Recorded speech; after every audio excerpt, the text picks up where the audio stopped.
is seated. And Bripomono and Chamacono, Nafi, Niawaso, Yadi Amount, and Yabako, the other regions, na and Usakwa, Virginia, Akoso, and some there, because of power. And you will be joining ahead of time at via WhatsApp 0541 8251 06 0541 8251 06. Na Yabaji Break, na Yakai Bibianso, Mana Bibianso, I come up. I am top 92.3 FM. Na Bibianso, I come up. 0541 8251 06. Mamima Ivan Akwaba. Ivan Akwaba. Oscar Mejoso. Na Boko there. And next Saturday, meeting baby or could to me and better. Yes,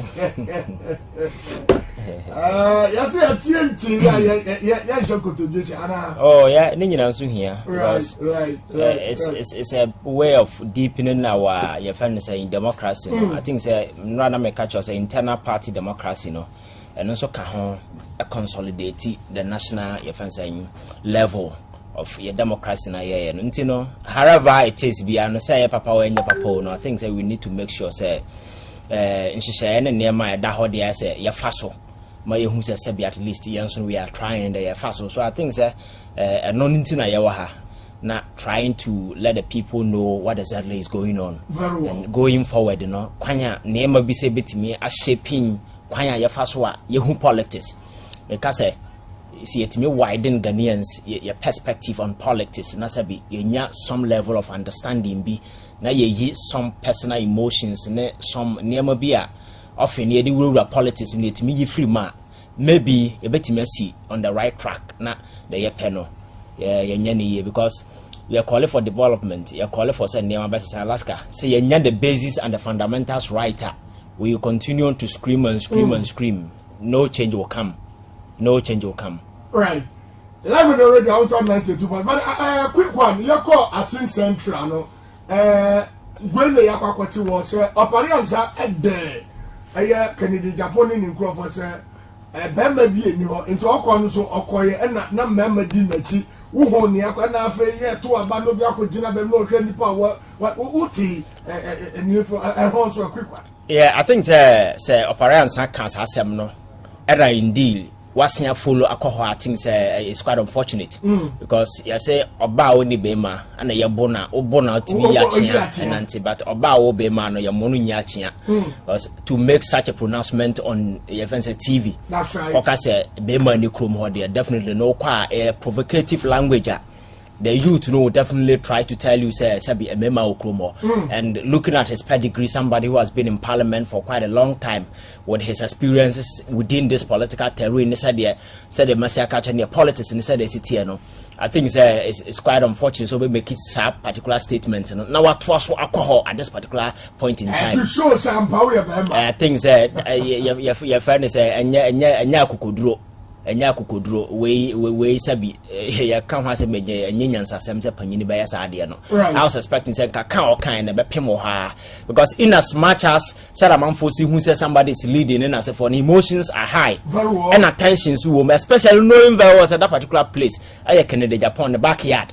If you go there and make such pronouncement, I definitely know why see to the extent the police for say 2 tear gas and your fence and 2 to you have a word of your friends angry supporters and as a forum no because so we MPP over the years or internal elections Alaska adeba ko a characterize or internal elections no violence. There has been violence upon violence upon violence to the extent that even when we went to the national election itself we saw that violence in its grand level, grand style. Yes, grand style. And so we reasons are Alan Saiti or break away with the party now what central to his someone or Kenyana sa atutura semna ya bome ya 2 nipa ni na se for no and they going into this particular elections lana fully free because of violence and some intimidation akoso no now was hoping say nka sabi party ni din hihye na se for begu akwan ma enema say no enkoyi adi and one of the thing that in discipline na akoso say election committee no dey and hihye ba say wa obeto obabia no don't show nipa oto abama no ewo social media platforms but go online and see nipa ya pictures are flooding all over on social media or to abano ya the which means that the camera ko box num ye twa ye we na post for whatever gains, because some people have been promised some monetary way gains. So a person has done written exactly. Coming back to how I'm a catch say your delegate system, no, you're monetizing iron in such a way, I'm a credibility in our electoral process, no, anyhow. And at the end of the day, no, male now, which is supposed to grind and bring us men of quality, men of sterling quality, almost some integrity, no, and I'm saying, yeah, for. Now you judge the destiny and the future of whoever becomes a leader in this particular country into the hands of few people we call delegates. Whether those people are intelligent or not, nobody cares. And how they look at your first characters in a candidate, you know, it doesn't matter. And then more pensions, you know, is about 100 misika do. So we are monetizing the entire landscape. The allegiance is to the highest bidder. Okay. So at the end of the day, you know, Nipana on the free electoral process in Mabano will not be men of quality. As I said, who over the years and run a make catch us, Mammy Bisa, men, Yana, Sabi, Yagu. And because Oko ballot papers now Nipa no Mugusuna. Just say, Obia Nua Bakasa Nipa way Sabi, woe to Abaman based on integrity, based on this quality or that quality. So the Babana say, as a party, you are supposed to vote. And then you look at other way, yeah, which may not necessarily, you know, be a characteristic of OBS or your leader. Number other considerations will come. Then who behind the mom is a cadodo, one a year say, no, ya kotuaba, and that person na national level. No, there is this tendency that the person can become president. So just imagine, so Obia go through such a terrible electoral process. Now integrity in as a phone, na ya misa wasem. Na yanhwe nipa no yanhwe the dignity yanhwe the temperament and as for now what me pass it through the mill now what be national level I want to be predicted, then the person becomes president. This is a country so we had a kind of nema ya suffer and Akufo-Addo hoping at least you betime yi ho free na sabi yama oman no agina ba bia benya nipa sabi omadwe mu da ha betime aboade nhyehyɛ agu akwan mu amagana ya free ba bia ya we inde na last year signed the sa homa we yasan kwakosa ya kon biem because certain delegates out somewhere and then decided say your party ni yam for to mention in some Alaska things say ya bedi ya ho you will make a pronouncement when I take it the center stage. Okay. Yes, you will say, and yes, you will say, and now will say, see, I really one day ever call the presidency, you know. Now, monkey, actually, I had the seat of the the state. Yes, or your president. Alaska is true. But among for say, no, you're funny, but almost at tennis, they call intellectual, we know who say, it means, the bar no you lower no too much. Oh, Alaska na say no me catch it. The MPP, which is known to be an elitist party. First year, young crana yet or soon or MPP, no, no mobile din doctors, no why ya bobo way, Sankrofona one body, San Addo na bois. And they bring your taxi drivers, I will US and as for Batana Krumas or much other university as for. I'm about I didn't know man near my 2 million. We saw how terrible these guys fared. All of a sudden, they voted away. So, in Alaska, political parties yet pruning individuals. Now who said this person our quality way. No, about your kind of whisker. Let me take you to Ashanti region. No problem. Mammy call home so Stephen Obuo, don't friend of fire, director of a Kopo conference, on the director of communication. Yeah, fire, Akoba. Na boko dia. If you have been off, I want to say about so far so good. I've been okay here. A couple of concerts, a couple of release. I am boko. The beer so come. But I've been okay. They don't know to one other every. They don't know to every. The woman about community. I did the boko. What you do is the only the come over. Now, expected delegates, I say. Yeah, for a couple of concerts, now yes, 785. 785. Okay.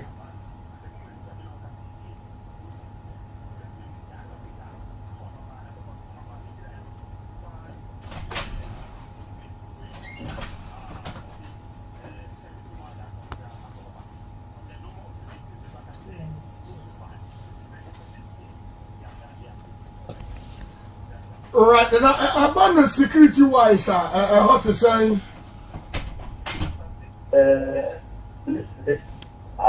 I'm fire by police for a war municipal security, what deploy men, Abraham, and come. Now, I only the end I'm telling every day, I had community. And now we are going to about whom after you do with what would you be in the police for over what it is? What may be telling you, come on, yen is that what they mind this will come at liar, yes, dear for ordinary. The card at three now, as I used to follow it, if you are fast, you are taking a day now. Come out, I didn't pay for our papa, not for the baby. The other one is but one and never. I year memory damage, a yearly dose from Patamonti, do whatever you know, yesterday, yes, and Sarada. You walk a 2 penny to make a call the year as your hour, say, lay your hour, say, and open the moon, a branch of the by and now. Anything, anything, a year ballot, any other. But now I want to talk everybody telephone enough time or tia. You look at me, look at the crown, which is a far distance at the year. I come out what say and then what I say. Now there was some more error here. There was a forestry or yeah, the answer or yeah, my DPI come out. Apart from the so far, so good. The dear or so one. They didn't say the next 15 minutes no. Before the other baby here now, what they actually cannot access. Right, I still no more fire. You better say results in the started by you better about 1 year about the update. I almost welcome you. Right, I was director of communication. The MPB Amanu Kono. I was a Kriapim North constituency. I still Obuo. Ono and I will take the Kasa na Kitchen Commando. I was now one. Yes, Alaska make us say party near Yan say. So what's the name of Winyasika? Then you can buy people and rise to leadership position. Where Kwanya Moon to minimum or Ashanti regional minister, Ashanti regional chairman of an MPP that is supposed to be an elected party. Look at his pronouncement. Obabon Tia Kwanya Faso Okasa. Even now, no other colonial and chairman, this your friend saying, this squabbles kakrai. Look at commentary. Obi also break away from the party. I said, we were 7 opinion. Now you were part of his team. Look at that language. Ne Kwanya Faso na Okasa. And these instances here play out in several ways. Now, besides, say, so be a young man, not senasa ocean there from politics. And these are the characters they are supposed to learn from. Then you ask yourself, say, right. Mami fa aya ya na musini. I think akwajo ejina nungwa. Tida akwaba. Hello, yes sir. Tida akwajo ba kwa dia. Nyame ahwe so. Na sabre wujina he. Alagam emeda se teti ana propono ye tinkin bia de bia mna ka say wo lugwa aye grow constituency ya ba de kimo awa na edika se de ma ti for ti anam tema ene ne mpatem na ya be lugwa ba alagam de ba ko nwanwa ne se wo sheba bia bia wo ba to a almost say about what you plan sa. Wow. Because you buy for my teacher,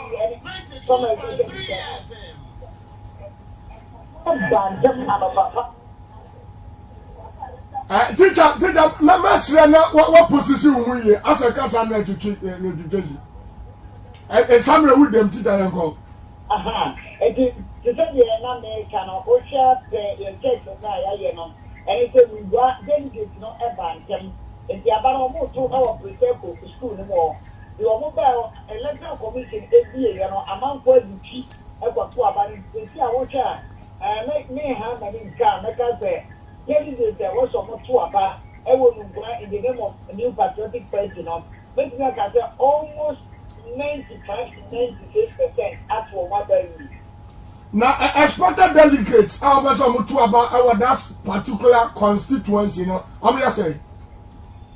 The constituency, listen, I mean, for electoral officer, but what say, main man of some time and time with me and mamma, and real figure, and he said, I want to, you be here, I have fast, and you need to be a woman, and can't say any question because, returning officer, I show me say, Obama, the number of delegates, also, or not to.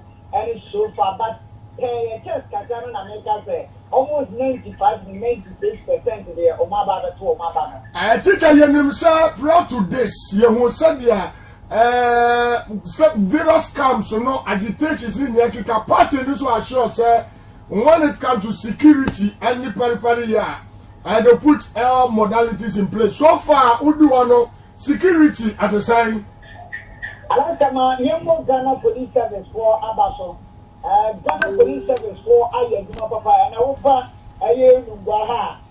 The men in uniform, Ewaha, you party, public security, and other party security. Ghana Police Service and our more bank. Now, me, how many cars? Because would to be into more than 110 meters are who are police. The police go Obia, Ewaha, or more high in their numbers, and I can say, somebody at the dear Ewaha, the dear editing.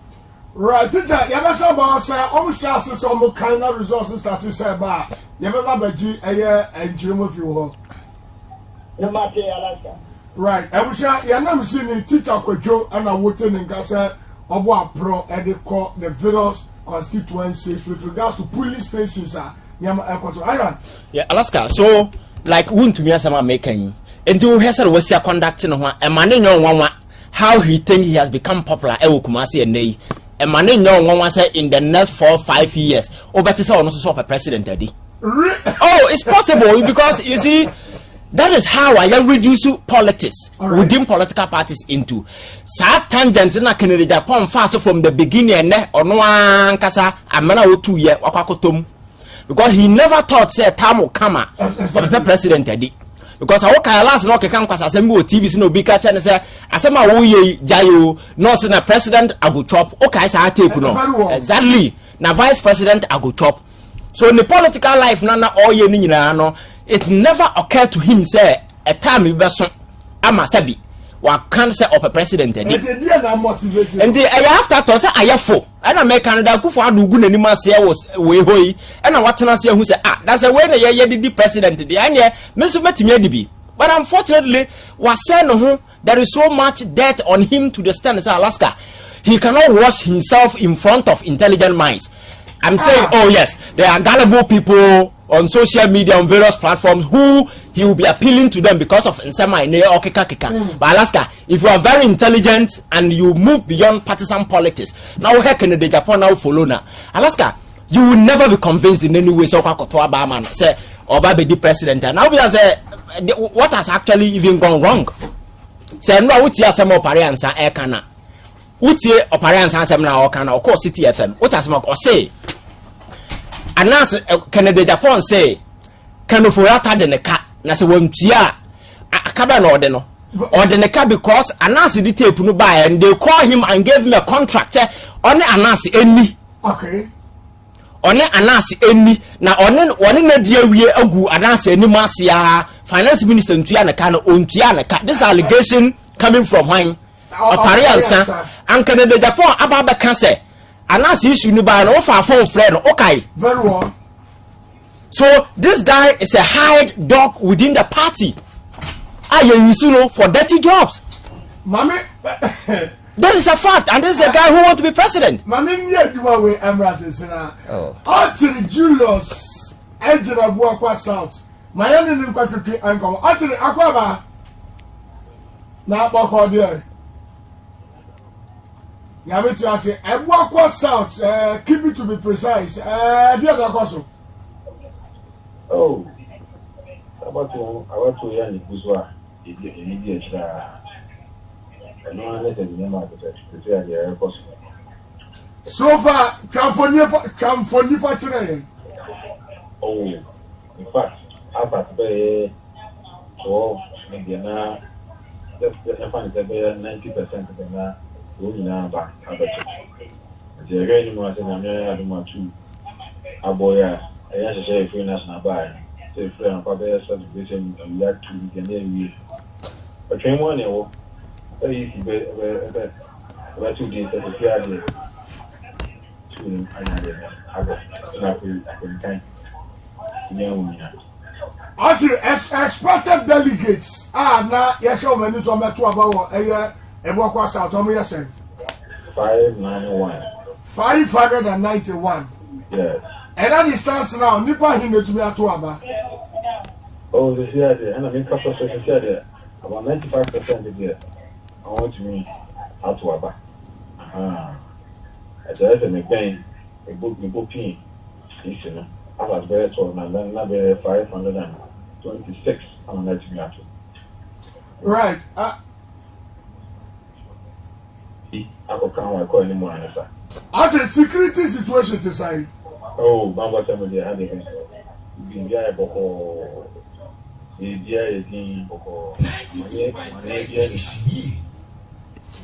Right. Actually, I'm gonna say, resource in the sales is said by Yabasamba Babaji,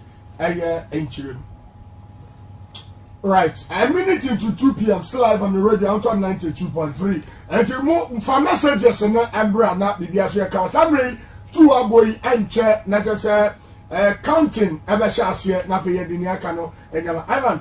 And so, Yamsha, Opanian say, legit, sir, Kennedy Japon said, Canufuriata de Nica.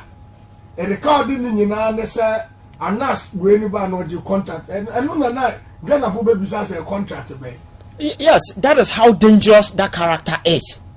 And you see, there are clues to believe that because no about one thing because I 70 no or no more fan say uncle defend their buying.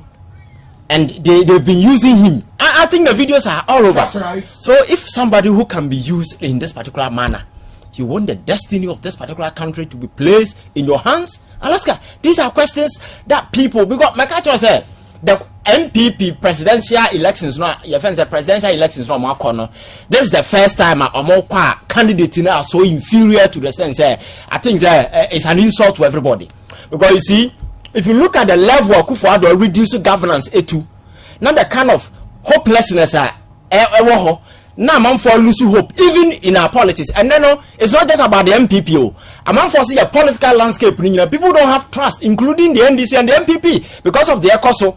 Because a man for free say adada doso. So this is the kind of dilemma Ghana for find themselves in, hoping at least you bet me free. And that if that party, these are the kind of people they are serving as. At least, me say it's an insult to everybody. Because look at Bawumia, for instance. Alaji Bawumia. And then, of course, I'll call to Abano. A Joy FM for the microphone question and say, economy no can't say, or say, I'll talk later. I'll talk later. That's right. President Akufo-Addo appeared and Joy for Mr. President. Do you think you have managed the economy well? Alaska, this question a yes or no answer. Very well. Why na nim sisa ni bufu ye banka obeka asamfo bia kire mo na sabi na ni ba na ho so say cameras bebre ejina na nim eni so wo have video na bomu say suddenly no sha ase esere na o say ha na wa be bisa me economy ho asem. That is the worst of the president. But this is a way Mr. President, have you managed the economy? Yes, also Mr. President, have you managed the economy well? It's yes or no. One manager you are say, oh yes, it's good. We are doing our best and as for. Or say, economy. So today, the Vice President who promised heaven and your friends say, we say, or Babi save the economy in Alaska, he goes out there and he's unable to talk about the economy.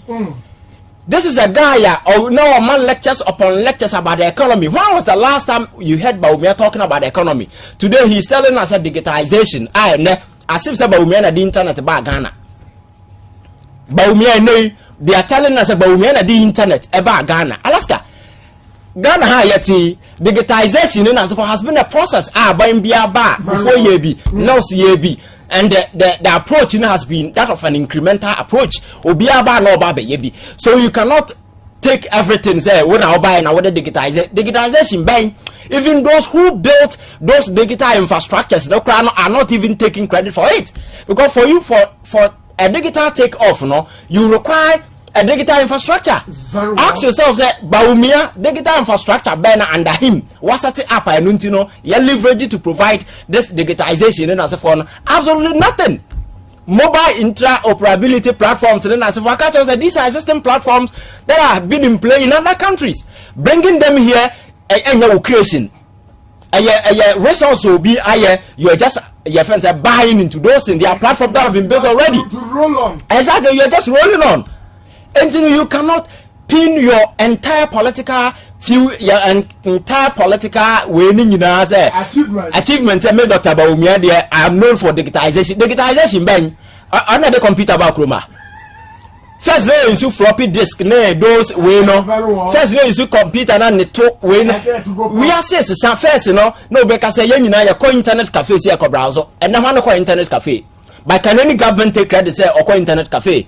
Even those who brought this liberalization into our telecommunication industry to the extent that private sector now a bit me coming in with the coming of Ariba, Airtel and those things and internet are accessible to us. These are private sector the arrangement in engagement are cost for us successive government aya babesi na we never be a the possibilities in the next 5 years even you better refer to this day as the event is high because research in as for air cost so we are vice president now entire way on digitization. The question is that digitization to what extent? What have you done? Look at the economy. What is the scorecard? Look at Ghana's economy at the global stage. We've been embarrassed to the extent say all the credible rating agencies in are downgraded Ghana. Now on a Fitch at the back Accra and Mete said now Okase Finance Minister Koyo Moye in interview now say last year it was worse but today no a better and to say a better. The question is say e kana yade ya suspend the payment na say for nom no your friend saying IMF sikana e ba mu no eno e ka ho bi na e ma ene yanya this artificial way who say things are getting better but the reality is the economy is still bleeding. We are not doing any better. And we expect an intervention from a vice president. Vice president, you have power. What are your cards I will play to ensure say at least you bet him this certain change be about economy because Akufo-Addo never the 4 years in Ghana for the share Monsano in we are still in it. So a debe say na what they are bad. Abra Ghana for suffer.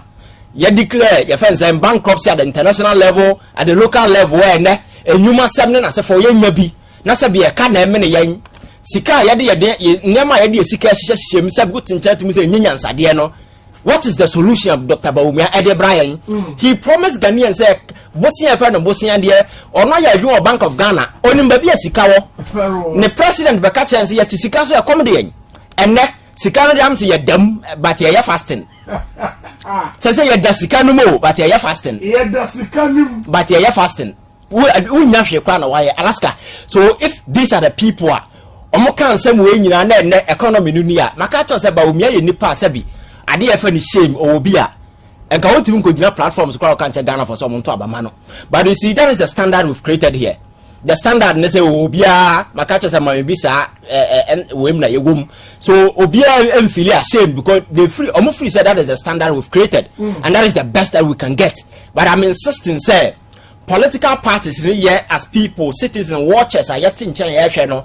We need to demand more from political parties. Because political parties are public institutions, individuals in your vested interest. Doesn't matter whether you are part of the party or not. Because many party I should have a vested interest because the party, whoever the party project as a leader, there is a higher probability that person can become president. And when the person becomes president, he's my president. And you're not trusting the destiny of all. Imagine, so if we leave that option to political parties alone and consistently they keep voting for fools and fools are armed with power, at the end of the day, that fool become your leader. That is why we cannot allow that. We really need to ensure, say, the stakes be lifting up, making sure that political parties, who are heading ban at least some dignity, right? Some way be woman. Alaska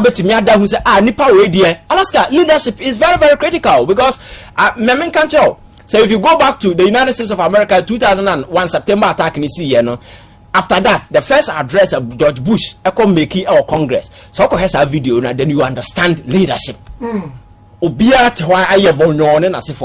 when he appeared before Congress you saw a leader who hope everything will just as a body will move. Wow. Then he carried the people and if you watch the video you'll be inspired that in the midst of those tragedies so leadership is key. You can't be handing over power to people who are so greedy, who are so selfish and always looking after their interest. Now bra near man ko ya mo no na fe wa sorry papa ya air condition man ya was say the air condition be 50 abone there me no I can Japan e me ka kire o na sabi ya fence o ya fish kra wo de air condition be bo there ma bi dey do we na Joseph Apala e wo baby ani awia so be kwai Joe akwaba hello Joe boko there na baby ani awia so be kwai constituency e dey na ko boy ntrim Virginia and the fight here. If you can make you for the form, multi Kensington, no more Kensington. None of you are about Virginia and the fight.